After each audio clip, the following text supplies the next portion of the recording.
پاشوی که کد سال 2003 انصار الاسلام جبال یکتی و امریکا و ایرش کرنه سر و جنابچه یا هورمان دری خستن هجمارک جه اندامن ویر خستنه برا خودان ایران و لوی دری آکنجی بون. ده سال 2005 دا هجمارک جه اندامن بری ین کتیبه یا فتح آثر به انصار الاسلام دناو ایران دا گروپک بناو کتیبه یا کردستان چکرن و بیعت دانه رخراوا قاعده. حاجی عارف کردستانی بو برپرس یکم ویر رخراوه و ابو ایمن بو کس دوهم و هر وسا دلشاد سوری بو کس سهم. او گروپت دناوین سال 2006 حتی 2008 هجمارک ایرش لسر هیزن یکتی لپنجون و سرتکی بمو انجام دان و ده انجام دا نزدیک 10 پیشمرگه شهید بون. لسال 2007 اطلاعات ایران حاج عارف کردستانی و ابو ایمن و هر وسا دلشاد سوری گرتن و 11 سال جزای زندان بوان برین.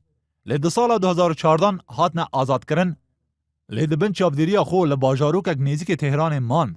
لسال 2008 اسماعیل بادینی، علی مجاهد، عثمان شفیق، حمزه قلب، حکمت و حسن چمچمالی جباسکن کردستان جدا بون و گروپ اک بناوی کتیبه یا نوین صلاح الدین ایوبی چکرن و تن 5 حیوان چالاکی هبون و تنجی داخویانی اک دان و افجی راگهاندنا ایرشا خو لسر سینور پنجون لهمبر هیزن یکتی بو و ده انجام دا 2 افسر شهید بون. پاشانه وی گروپی بیعت دانه دولت اسلامی لعراق و پشره هر بوی آوایی بیعت خو دناف زندان دا دانه داعشه.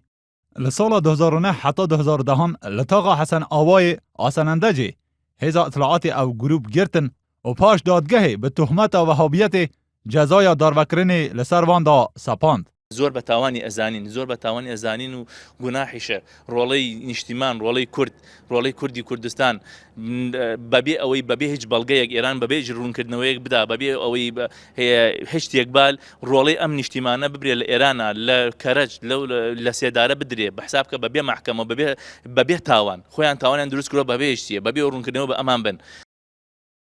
لگور پیزانینان ده هیوا 3 یا ای سال دا اطلاعات ایران حسن چمچمالی رادستی آسایش یکتی کرد و در روژا 2 یا وی هیوی دا هر یک جه علی حمزه و حکمت لگرتیگه ها رجائی شهر آ کرج دگل 46 کردندن ین روجهلات کردستان دار وکرن. علی عبدالکریم شمیرانی یک جه خلکن هرم کردستان بو که هات دار وکرن و خلک گند کوکوی آ شمیران بو. جدایک بوی سال 1980 و باب کرو کچکیه و تیتاناس کرن به علی مجاهد و هر وسا برپرس راگهاندنا کتیبه کردستان بو و ریوبر پیگه جهاد آثر به وی گروپه بو. لگور پیزانینان دنهادا هفجین و زاروکن وی لباجار کرمانشاه آ روجهلات کردستان آکنجینه. بياني زوكا عداميان كردبو يما هول ماندا بخزمو لقل خزمو دوست ناسراو من لودي وهي وتمان خيزاني خوشي لودي وتي بيونديان بيو كردمو تانا او هاوسركت سيداريه دين اگر اتواني ب 6 ساعات قلامان بلام هاوسركي لكن ماشان او لك رجه تقريبا 12 ساعات كبيج وتي من بزونيتي امود بمردوتي شي من تاقم يدو عداميا كان بيج او بقات نقشتو عداميان كردبو وتيان ورا بس لبرو اكيد كيتوما سيكسن لبرو تو دلنيا بيتر دايكا جارك تشاونرن بياون بيتو عدامان كردو. حمزه و حکمت جی خلک سلیمانیین و هر دو سرب کتیبه کردستان بون. لگور آخفتن مالبات وان کسان و جبال ایران و هاتن دار بکرن ترم کرن وان ور نگرتنه جبر کو رایدارن ایران گوتن وان بخو ترم وان و شارت نه آخه.